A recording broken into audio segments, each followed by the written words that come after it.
En septembre 2020, Stéphanie Durand et Théo Sogiu se disaient oui pour la toute première fois. Une cérémonie célébrée à la mairie, en petit comité, et qui a eu un goût amer malgré la joie de s'unir pour la vie. Plus de 2 ans plus tard, les tourtereaux sont toujours aussi amoureux et ont donc décidé de réitérer leurs vœux.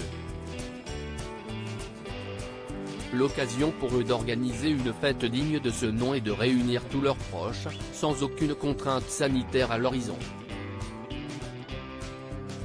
C'est donc le 17 décembre 2022, à l'église, que l'ancienne star des Marseillais et son chéri se sont unis pour la seconde fois au cours d'une cérémonie sur le thème de Noël.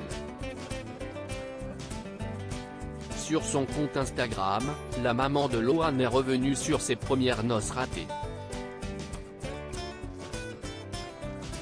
On s'est marié en pleine crise du Covid. Il y avait 30 personnes invitées, car c'était limité. On portait même les masques dans la mairie, a-t-elle expliqué en story. Les amoureux auront donc attendu 2 années supplémentaires pour organiser leurs noces religieuses. La date du 17 décembre quant à elle, s'est imposée rapidement. Il y avait quelque chose de cosy et de différent à l'heure où beaucoup préfèrent se marier en été.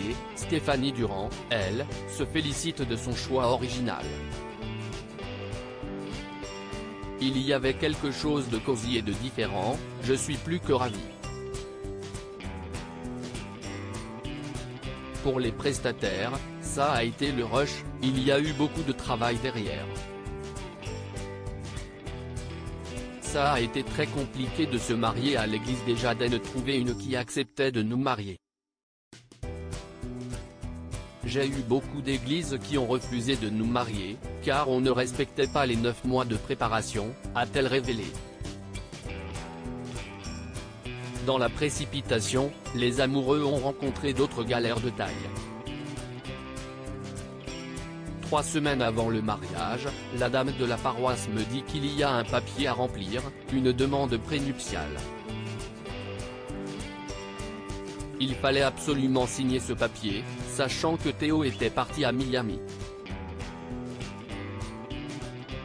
Ce papier devait se signer en présence des 2 époux donc je commence à paniquer, a-t-elle partagé. Lorsque cette dame lui a demandé d'annuler son mariage, Stéphanie Durand s'est effondrée. Mais finalement, tout s'est bien terminé.